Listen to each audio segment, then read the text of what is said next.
قاضی صاحب کی ذہانت سے امانت دار کو امانت مل گئی۔ ایک مرتبہ قاضی ایاس بن معاویہ رحم اللہ کی عدالت میں دو شخص آئے۔ ایک نے دعویٰ کیا کہ میں اپنے ایک دوست کے ہاں اپنا مال امانت رکھا تھا، جب واپس لینے آیا تو اس نے امانت کا انکار کر دیا کہ میرے ہاں تمہاری کوئی امانت نہیں ہے۔ قاضی ایاس رحم اللہ نے اس کے دوست سے امانت کے بارے میں پوچھا۔ اس شخص نے انکار کر دیا اور کہا کہ میرے اس دوست کے ہاں کوئی گواہ ہو تو وہ پیش کرے، ورنہ میں قسم کھانے کے لیے تیار ہوں کہ اس کی کوئی امانت میرے یہاں نہیں ہے۔ ایسے معاملات میں شرعی حکم یہی ہے کہ مدعی اپنے حق کے لیے ثبوت و گواہی پیش کرے تو اس کو وہ چیز واپس دلا دی جاتی ہے، ورنہ ثبوت یا گواہ نہ ہونے پر جس پر دعویٰ کیا گیا ہو اس کو اللہ کی قسم کھلائی جاتی ہے کہ میں سچا ہوں، اس کے بعد اس کو بری یعنی معاف کر دیا جاتا ہے۔ قاضی ایاس بن معاویہ رحم اللہ نے محسوس کیا کہ ان کا اپنا وجدان ظاہر کر رہا تھا کہ مدعی علیہ یعنی جس پر دعویٰ کیا گیا ہے جھوٹ بول رہا ہے، اور شرعی حجت کا سہارا لے کر اپنے دوست کی امانت ہضم کرنا چاہتا ہے۔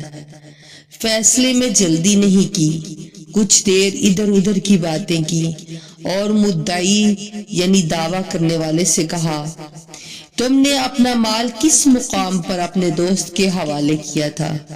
اس نے کہا، فلاں مقام پر میں نے اس کو دیا تھا۔ قاضی ایاس رحم اللہ نے پوچھا، اس مقام کی کوئی خاص علامت ہے؟ مدعی نے کہا، ہاں، وہاں ایک بڑا درخت تھا جس کے سائے میں ہم دونوں نے بیٹھ کر پہلے کھانا کھایا، پھر جب چلنے لگے تو میں نے اپنا مال اس کے حوالے کیا۔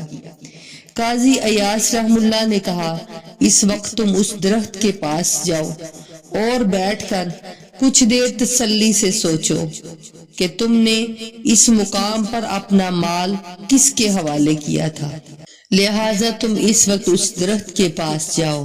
ممکن ہے وہاں تمہیں اصل واقعہ یاد آ جائے کہ اپنے اس دوست کے علاوہ کسی اور شخص کو اپنا مال دیا ہو، یا اس جگہ کوئی اور معاملہ ہوا ہو اور تم بھول رہے ہو، لہٰذا فوری اس مقام پر پہنچو اور وہاں بیٹھ کر غور کرو، اور جو تمہیں یاد آ جائے واپس آ کر عدالت میں برخاست ہونے سے پہلے مجھ کو مطلع کرنا۔ یہ سن کر وہ شخص تیزی سے چلا گیا۔ ادھر قاضی ایاس رحم اللہ دوسرے مقدمات میں مشغول ہو گئے اور مدعی علیہ عدالت میں ہی بیٹھا رہا۔ اس عرصہ میں قاضی ایاس کبھی کبھی مخفی طور پر اس شخص کی طرف نظر ثانی کرتے اور کبھی کبھی مخفی طور پر اس کو کن اکھیوں سے دیکھ لیا کرتے تھے۔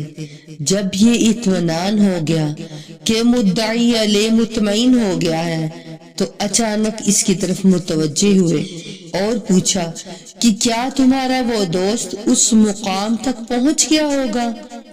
اس اچانک سوال پر مدعی علیہ بغیر سوچے سمجھے فوری بول پڑا، جی نہیں، وہ مقام تو یہاں سے بہت دور ہے۔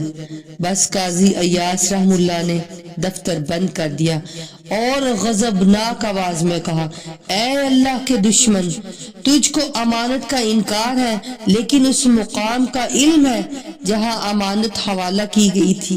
اللہ کی قسم تو جھوٹا اور خیانت دار انسان ہے۔ اس غیر متوقع فرمائش پر مدعی علیہ کے ہوش و حواس گم ہو گئے اور وہ مجبور ہو گیا کہ امانت کا اقرار کر لیا۔ آخر کار خیانت کا اقرار کر ہی لیا۔ قاضی ایاس رحم اللہ نے اس کو قید کر دیا۔ جب اس کا ساتھی واپس آیا تو اس کا مال اس کے حوالے کر دیا۔ اس طرح قاضی ایاس رحم اللہ نے اپنی خداداد ذہانت سے ایک ایسا مقدمہ حل کر دیا جس کے اسباب معدوم تھے اور حق والا حق سے محروم ہو رہا تھا۔ سبحان اللہ۔ اسلامی واقعات اور احادیث نبوی صلی اللہ علیہ وآلہ وسلم کے لیے ہمارا چینل روح اسلام سبسکرائب کریں۔ جزاک اللہ خیرا کثیرا۔